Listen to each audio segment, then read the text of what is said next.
Assalamualaikum warahmatullahi wabarakatuh. Selamat datang para pembaca yang budiman. Pada kesempatan kali ini, saya ingin berbagi sebuah kisah nyata dari sebuah kota kecil di Jawa Timur. Kisah tentang persahabatan, pengkhianatan, dan teror yang datang dari sahabat yang telah lama meninggal. Cerita ini bukan sekadar hiburan, tapi juga pengingat bahwa janji yang tak ditunaikan bisa menjadi pintu bagi sesuatu yang tak pernah kita duga. Mari kita simak kisahnya bersama dengan hati yang terbuka. Malam itu sunyi. Jam dinding menunjukkan pukul 1 dini hari. Angin lembut berdesir menembus celah-celah jendela kayu yang sedikit terbuka. Cahaya lampu ruang tengah menerangi sebagian rumah, sementara suara detak jarum jam menjadi satu-satunya irama yang terdengar. Dian terbangun dengan tubuh berkeringat. Ia baru saja bermimpi aneh. Seseorang memanggil namanya berulang-ulang dengan suara yang begitu dikenalnya, namun seharusnya sudah lama tiada. "Dian, Dian, tolong aku!" Suara itu lirih, lemah, namun terasa dekat, seolah dibisikkan di telinganya sendiri. Jantung Dian berdegup kencang, napasnya memburu. Ia terdiam, berusaha meyakinkan diri kalau itu hanya bunga tidur. Tapi langkah kaki samar dari ruang tengah seakan membantah logikanya. Tek, tek, tek. Langkah itu semakin mendekat. Dan sejurus kemudian terdengar suara yang begitu familiar. Suara yang membuatnya membeku dalam ketakutan. "Dian, ini aku." Tubuh Dian kaku. Ia mencoba bergerak, tapi seolah seluruh raganya terikat. Suara itu, suara sahabatnya, Putri, sosok yang sudah lama tak ditemuinya, sosok yang kabarnya telah tiada, kini seperti hadir begitu nyata di rumahnya. Apa yang sebenarnya terjadi? Bagaimana mungkin Putri yang telah meninggal masih bisa memanggil namanya, masih bisa berjalan di rumahnya, masih bisa menyentuh kehidupannya? Dan yang lebih mengganggu hati kecil Dian, kenapa suara itu terus meminta tolong? Tolong untuk apa? Tolong dari siapa? Tanpa ia sadari, malam itu adalah awal dari rentetan teror yang akan mengguncangkan hidupnya. Malam itu adalah pintu menuju rahasia lama, dosa yang terpendam, dan janji yang tak pernah tersampaikan. Apakah ini balasan, atau justru sebuah permintaan maaf yang tak pernah sempat diucapkan? Dalam diam, Dian bertanya pada dirinya sendiri, apakah sahabat yang telah pergi bisa benar-benar kembali? Ataukah hanya bayangan masa lalu yang tak rela dilupakan? Dian adalah seorang perempuan sederhana yang dibesarkan dalam keluarga berkecukupan. Ia tinggal di sebuah kota yang tenang di pinggiran Jawa Timur. Sebuah kota yang namanya mungkin tak banyak dikenal orang, namun menyimpan berjuta kisah yang tak pernah terucap. Dian adalah anak tunggal, dan kedua orang tuanya yang merupakan pengusaha begitu menyayanginya. Rumah mereka besar, penuh dengan koleksi barang antik milik ayahnya. Salah satu sudut rumah itu menyimpan piringan-piringan hitam yang kerap diputar setiap sore, mengisi rumah dengan dentingan lagu-lagu lama yang kadang terdengar sendu, kadang pula menggema misterius. Dari luar, kehidupan Dian tampak sempurna. Namun siapa sangka, dalam lembaran masa lalu yang ia simpan rapi, ada sosok yang meninggalkan jejak luka. Sosok itu bernama Putri. Putri adalah sahabat Dian sejak SMP. Mereka bertemu saat Dian pertama kali masuk sekolah menengah. Saat itu, Putri dikenal sebagai gadis cantik berambut panjang yang menjadi primadona sekolah. Wajahnya manis dan suaranya lembut. Tapi di balik itu, Putri membawa luka yang tak banyak orang tahu. Ia lahir dari keluarga yang telah lama hancur. Ayah dan ibunya bercerai ketika Putri masih duduk di bangku SD. Sejak itu, ibunya bekerja di luar negeri, meninggalkan Putri yang diasuh oleh tante dan omnya. Sayangnya, rumah itu bukan tempat yang nyaman bagi Putri. Ia sering menyaksikan pertengkaran, bahkan kekerasan antar om dan tantenya. Hatinya rapuh, tapi mulutnya selalu tersenyum. Di sekolah, ia tampak ceria. Di rumah, ia menangis dalam diam. Dian yang kala itu mulai mengenalnya lebih dekat menjadi satu-satunya tempat Putri bersandar. Persahabatan mereka kian erat. Putri sering menginap di rumah Dian, bahkan nyaris menjadi bagian dari keluarga. Hari-hari mereka diwarnai dengan canda, tawa, dan kebiasaan kecil yang membekas dalam ingatan. Putri punya satu kebiasaan yang selalu membuat Dian jengkel. Ia suka mengganggu Dian saat tidur, menggoyangkan kasur, atau memutar lagu dari piringan hitam yang amat dibenci Dian. Lagu itu sebuah musik asing yang entah kenapa selalu membuat Dian takut.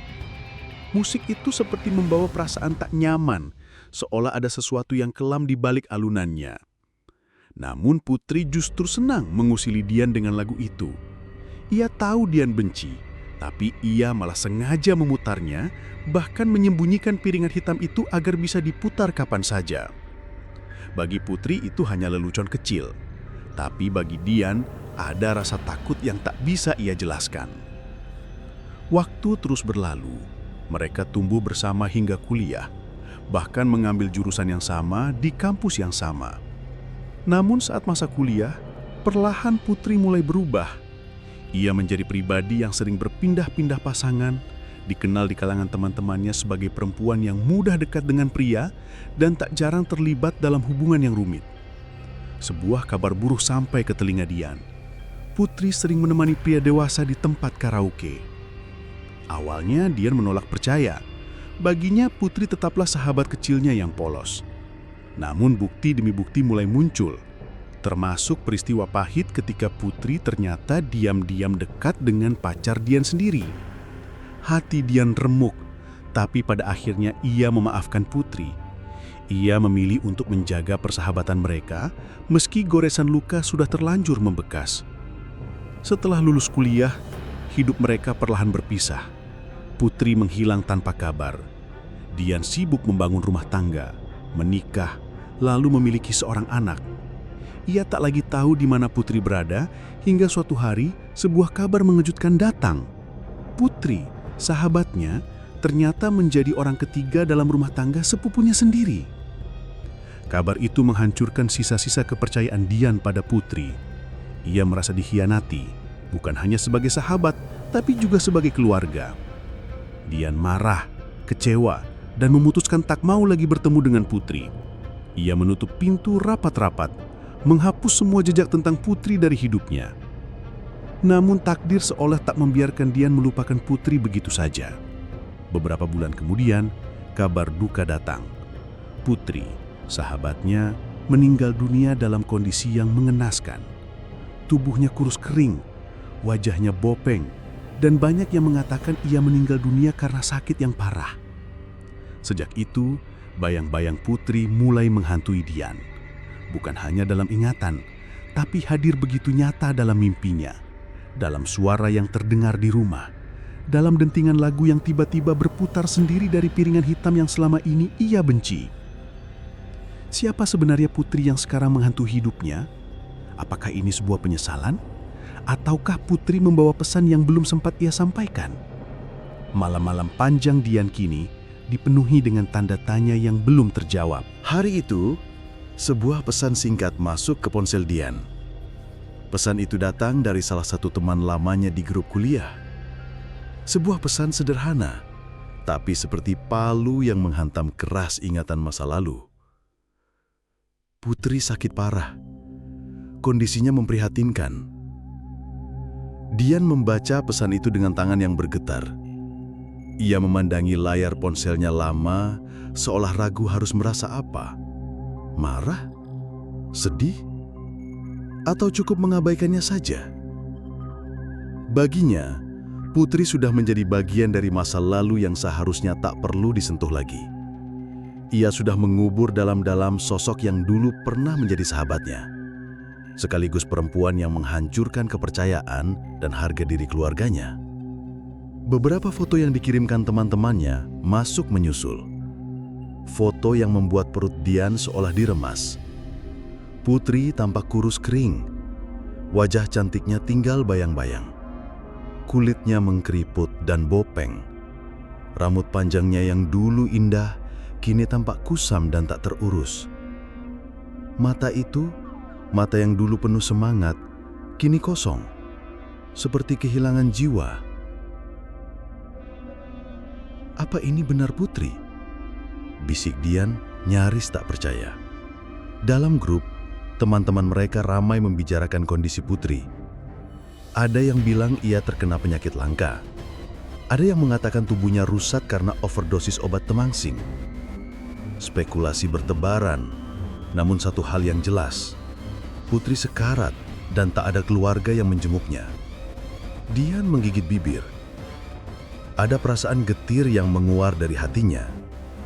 Sekuat apapun ia mencoba membenci Putri, sekuat itu pula kenangan masa kecil mereka berusaha menembus dinding amarah yang ia bangun selama ini. Namun hati kecil Dian masih menolak untuk datang. Ia tak ingin bertemu. Ia tak ingin kembali membuka luka lama. Ia memilih untuk diam. Ia hanya memandangi layar ponselnya, lalu meletakkannya kembali di atas meja, seolah pesan itu tak pernah ada. Beberapa hari setelah kabar itu beredar, berita kematian Putri pun sampai ke telinga Dian. Ia meninggal di rumah sakit kecil di sebuah kota tak jauh dari tempat tinggal Dian. Dimakamkan dengan sederhana, tanpa banyak pelayat. Hanya beberapa teman kuliah yang sempat hadir dan keluarga jauh yang mengurus pemakamannya. Dian terdiam lama.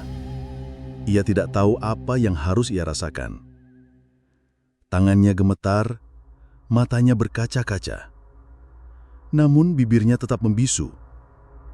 Ia mencoba meyakinkan diri bahwa semua sudah selesai. Bahwa dengan meninggalnya Putri, semua luka juga ikut terkubur. Namun hatinya justru terasa semakin berat. Malam itu, saat tubuhnya rebah di kasur bersama anaknya yang sudah terlelap, suara itu datang. Langkah kaki di ruang tengah. Perlahan, pelan, namun nyata. Dek, dek, dek. Dian menajamkan pendengaran. Ia yakin itu bukan ilusi. Langkah itu benar-benar ada. Dian, Dian. Suara itu memanggil namanya. Suara yang tak asing. Suara yang sama seperti dalam mimpinya. Dian, tolong aku. Dian mencoba bergerak, namun tubuhnya kaku. Mulutnya terkunci. Ia hanya bisa menangis dalam hati, berusaha membaca doa meski tak ada kata yang bisa keluar dari bibirnya. Tak lama, dari sudut rumah, terdengar suara alat pemutar piringan hitam yang tiba-tiba berputar sendiri. Musik itu kembali bergema. Lagu yang selama ini dibencinya. Lagu yang sering diputar Putri untuk mengusilinya di masa lalu. Dentuman iramanya seperti menembus dada Dian, membuatnya tercekik dalam ketakutan. Put, jangan ganggu aku, Put. Bisik Dian bergetar. Namun suara itu tetap memanggil. Dian, tolong aku. Sejak malam itu, hidup Dian tak lagi tenang. Suara langkah kaki, dentinan musik yang berputar sendiri, dan suara lembut yang memanggil namanya menjadi teror yang datang berulang-ulang. Putri, sosok yang sudah mati, seolah belum selesai dengan urusan dunianya. Ia hadir dalam mimpi, dalam suara, dalam benda-benda yang tiba-tiba bergerak tanpa sebab. Dian mencoba menghubungi suaminya yang sedang dinas keluar kota. Suaminya menyuruh Dian berwudu, membaca doa, dan memanggil adiknya untuk menemani. Namun bahkan ketika ada orang lain di rumah, gangguan itu tidak berhenti. Kasurnya bergoyang sendiri. Ada yang melompat-lompat di atas spring bednya, persis seperti yang sering dilakukan Putri dulu. Suara langkah kaki dan nyanyian lirih terus terdengar, seolah Putri tak ingin pergi. Dian semakin takut. Ia tidak mengerti apa yang sebenarnya Putri inginkan. Kenapa ia datang lagi? Kenapa ia mengusik kehidupannya? Bukankah segalanya sudah selesai? Namun di dalam hati kecilnya, Dian tahu ini belum akhir. Putri kembali untuk sebuah alasan. Ada sesuatu yang belum selesai, sebuah permintaan yang belum disampaikan, sebuah dendam, atau mungkin sebuah penyesalan. Dan mulai malam itu, hidup Dian tak lagi sama. Sejak malam itu, hidup Dian seperti masuk ke dalam lorong gelap tanpa ujung. Gangguan demi gangguan datang semakin sering, semakin nyata, dan semakin mengusik kewarasannya. Setiap malam, tepat di pukul 1 dini hari, langkah kaki itu selalu terdengar dari ruang tengah. Langkah yang sama, ritme yang sama, seperti seseorang yang sengaja berjalan perlahan menuju kamarnya. Kadang, suara itu disertai dengan dentingan musik dari piringan hitam yang berputar sendiri. Lagu yang selama ini menjadi mimpi buruk Dian, kini terdengar begitu jelas, seolah ada tangan yang sengaja menyalakannya. "Dian, tolong aku Dian." Suara itu semakin dekat. Kadang, suara itu seperti berbisik tepat di telinganya. Kadang, suara itu berubah menjadi nyanyian lirih yang bergema di seluruh sudut rumah. Pada suatu malam, ketika suaminya masih berada di luar kota, Dian kembali mengalami kelumpuhan tidur. Tubuhnya tak bisa digerakkan, namun telinganya menangkap suara kasur yang bergoyang. Spring bednya bergetar pelan, lalu semakin kuat, seperti ada yang melompat-lompat di atasnya. Persis seperti kebiasaan Putri semasa hidup. "Put, jangan ganggu aku, Put," bisik Dian. Namun tubuhnya tetap terkunci. Kasur terus bergoyang, dan suara langkah kaki semakin dekat seolah seseorang berdiri di samping tempat tidurnya. Dian menahan napas, mencoba membaca doa dalam hati, berusaha melawan ketakutan yang membelenggu. Setelah kejadian itu, Dian meminta adik iparnya untuk tinggal sementara di rumah. Malam pertama ditemani, gangguan itu datang lagi. Suara langkah kaki, dentingan musik, dan kasur yang bergetar tiba-tiba. Dian, yang semula mengira itu ulah adik iparnya, memanggil dengan suara gemetar, "Dek, kamu ya? Jangan bercanda." Namun tak ada jawaban. Adik iparnya ternyata sedang berada di kamar mandi saat itu. Dian panik. Tubuhnya kembali kaku. Ia hanya bisa berdoa dalam hati. Setelah adik iparnya kembali ke kamar, Dian langsung menceritakan apa yang terjadi. Tapi meski sudah ditemani, teror itu tetap datang. Adik iparnya pun akhirnya harus pergi karena pekerjaan, meninggalkan Dian sendirian di rumah yang kini terasa semakin mencekam. Malam-malam berikutnya menjadi mimpi buruk yang tiada henti. Kadang suara Putri memanggil dari ruang tengah. Kadang suara kasur yang bergoyang mengusik tidurnya. Bahkan kadang Dian mendengar suara perempuan menyanyi lembut di samping telinganya, padahal ia tidur sendiri bersama anaknya. Dian mulai kehilangan ketenangan.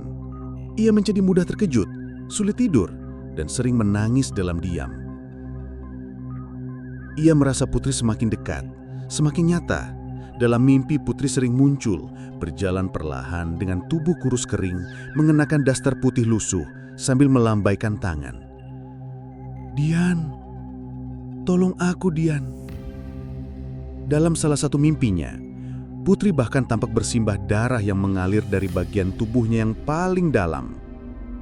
Putri berjalan tertatih, menahan sakit, sambil menunjukkan ke arah Dian. Wajahnya pucat, matanya berlinang, dan dari bibirnya yang gemetar, keluar kalimat lirih, "Tolong aku Dian." Dian terbangun dengan tubuh basah oleh keringat. Setiap kali terbangun, ia selalu menemukan piringan hitam itu berputar sendiri. Lagu yang sama, lagu yang selama ini dibencinya, terus mengalun tanpa henti. Ia menahan napas, menggigil dalam ketakutan. Berkali-kali ia mencoba menenangkan diri, namun semakin ia menolak, semakin kuat teror itu menghampirinya. Tak hanya di malam hari, siang pun mulai terasa aneh. Kadang ia mendengar suara tawa lirih dari arah dapur. Kadang ia melihat bayangan putih melintas cepat di sudut matanya. Pernah suatu sore, saat ia membereskan piringan hitam yang ia simpan rapi, tiba-tiba alat pemutar musik itu hidup sendiri memutar lagu yang sama tanpa ada orang yang menyalakan. Jangan ganggu aku, Put. Aku mohon. Suaminya yang pulang beberapa hari kemudian mencoba menenangkan Dian. Ia menyarankan agar Dian berziarah ke makam Putri agar semuanya selesai. Namun Dian menolak. Ia masih menyimpan amarah, menyimpan malu, menyimpan luka yang belum sembuh. Baginya, Putri adalah masa lalu yang layak dilupakan. Namun teror itu tidak berhenti. Setiap malam selalu ada sesuatu yang mengganggunya. Dalam mimpinya, Putri selalu hadir dengan tubuh yang semakin mengenaskan. Luka-luka di tubuhnya, darah yang terus mengalir, dan mata yang seolah memohon pengampunan. Suara langkah kaki, suara spring bed yang bergoyang, hingga suara nyanyian dari dekat telinga. Semua itu terus terjadi, berulang, tak pernah benar-benar pergi. Dian mulai kehilangan akal. Ia tidak tahu harus berbuat apa. Ia mencoba menghapus lagu itu, mencoba membuang piringan hitam itu. Tapi entah bagaimana, piringan itu selalu kembali berada di tempat semula. Seolah ada yang tidak mengizinkan lagu itu berhenti. Setiap hari, rasa takut Dian semakin jadi. Ia tidak hanya dihantui sosok Putri, tetapi juga dihantui rasa bersalah yang semakin besar. Seolah-olah ia menanggung hutang yang tak pernah ia bayar. Seolah-olah Putri ingin mengatakan sesuatu yang penting, sesuatu yang harus Dian pahami sebelum semuanya terlambat. Namun, janji apa? Pertanyaan itu terus menghantui Dian, membawa hidupnya ke dalam lorong misteri yang belum ia temukan ujungnya. Malam itu, suami Dian akhirnya pulang dari perjalanan dinas luar kota. Wajah Dian terlihat lelah, matanya sembab, tubuhnya gemetar. Ia sudah berada di titik terendah, di ambang batas kewarasannya. Teror yang terus-menerus datang telah menguras seluruh tenaganya. Tak ada lagi tempat untuk lari, tak ada lagi cara untuk menolak. Suaminya mencoba menenangkan, lalu dengan tegas berkata, "Ini saatnya kamu berdamai. Ini saatnya kamu memaafkan Putri." Dian diam, hatinya masih memberontak, masih menyimpan sisa amarah. Tapi rasa takut yang selama ini mengurungnya sudah terlalu besar. Ia tahu, ini harus segera diakhiri. Sore itu, suaminya mengajak Dian pergi ke makam Putri. Hati Dian seperti ditusuk-tusuk saat melangkah memasuki pemakaman yang sunyi itu. Semilir angin sore mengiringi langkahnya yang pelan. Di bawah pohon besar yang rindang, di antara deretan nisan sederhana, mereka menemukan makam Putri. Di batu nisannya terukir nama samar sahabatnya bersama tanggal kematiannya. Dian berdiri kaku di hadapan pusara itu. Dalam diam, ia memejamkan mata. Air matanya jatuh satu-satu, membasahi pipinya yang pucat. Suaminya mengusap bahu Dian dengan lembut, menguatkannya. "Put, aku maafin kamu." Lirih Dian, suaranya bergetar, nyaris tak terdengar. "Aku minta maaf juga kalau aku pernah marah, pernah membencimu. Mungkin aku terlalu keras, mungkin aku terlalu sakit hati, tapi aku sudah memaafkan semuanya, Put. Aku ikhlas. Semoga kamu tenang di sana ya, Put. Semoga kamu nggak lagi ngerasa sendiri." Dian menunduk, menangis dalam-dalam, seakan melepaskan beban yang selama ini menghimpit dadanya. Malam harinya, ketika Dian tidur, Putri hadir dalam mimpinya. Tapi kali ini, sosoknya berbeda. Putri datang mengenakan daster putih bersih. Wajahnya tak lagi pucat atau rusak. Ia datang dengan senyuman lembut, persis seperti sosok Putri yang dulu Dian kenal saat masa kuliah. Putri melambaikan tangan dari kejauhan, dengan mata yang berkaca-kaca namun bahagia. "Dian, terima kasih ya," bisiknya pelan. "Aku sudah tenang sekarang." Dian berjalan mendekat dalam mimpinya. "Put, aku maafin kamu." Putri tersenyum sambil menggeleng. "Aku nggak apa-apa, Dian. Kamu jaga diri ya. Aku pamit." Dian melihat Putri perlahan berjalan menjauh, lalu sosoknya memudar, hilang dalam kabut tipis. Ketika Dian terbangun, ia masih merasakan ketenangan yang asing. Rumahnya terasa lebih hangat.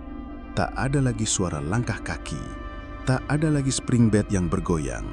Tak ada lagi dentingan musik dari piringan hitam yang berputar sendiri. Tapi entah kenapa, kali ini Dian justru ingin mendengarkan lagu itu.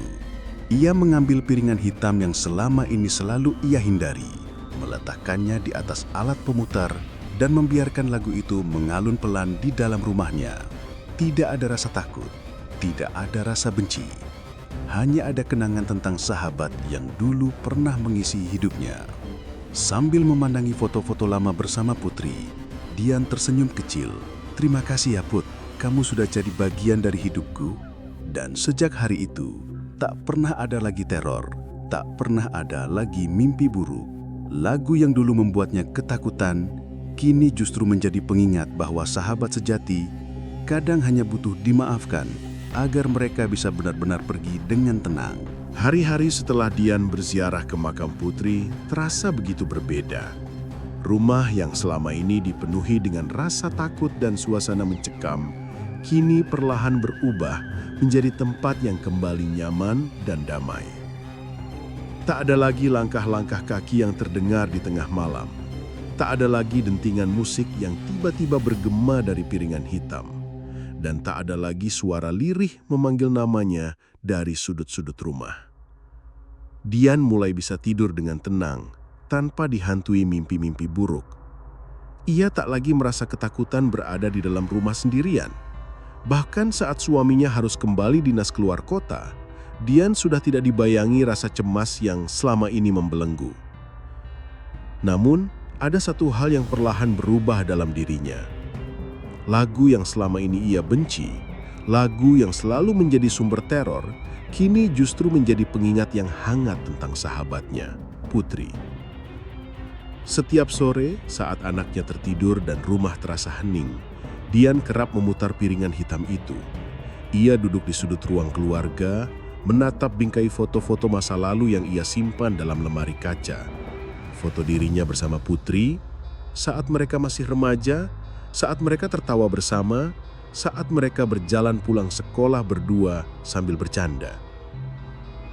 Dian menyadari, di balik semua rasa sakit yang pernah ia alami, di balik pengkhianatan dan amarah yang pernah membakar hatinya, ia tak pernah benar-benar bisa membenci Putri sepenuh hati.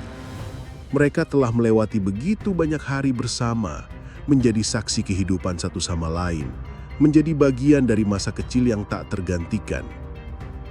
Lagu itu, yang dulu selalu ia matikan dengan penuh kebencian, kini justru ia dengarkan dengan penuh ketenangan.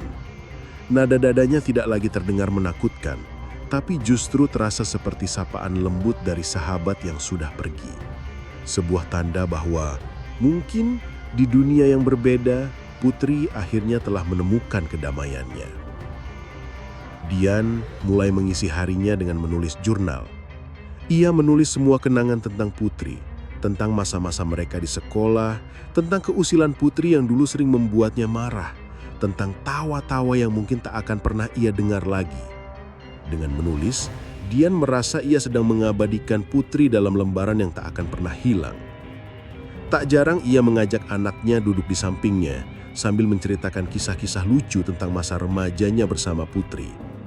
Ia ingin anaknya tahu bahwa meski seseorang pernah melakukan kesalahan besar dalam hidup, bukan berarti ia layak dilupakan sepenuhnya. Ada sisi baik dalam setiap manusia. Ada memori indah yang layak disimpan. Suaminya pun merasa lega melihat Dian perlahan pulih. Tidak ada lagi ketakutan berlebihan, tidak ada lagi tangisan tengah malam, tidak ada lagi telepon panik yang meminta ditemani. Malam-malam di rumah itu kini dipenuhi dengan ketenangan. Kadang Dian memutar piringan hitam itu dengan sengaja, membiarkan alunannya memenuhi ruangan, seperti sebuah ritual kecil untuk mengenang sahabatnya. Ia tahu mungkin Putri sudah tidak lagi hadir di dunia ini, tapi dalam hatinya, Putri tetap hidup.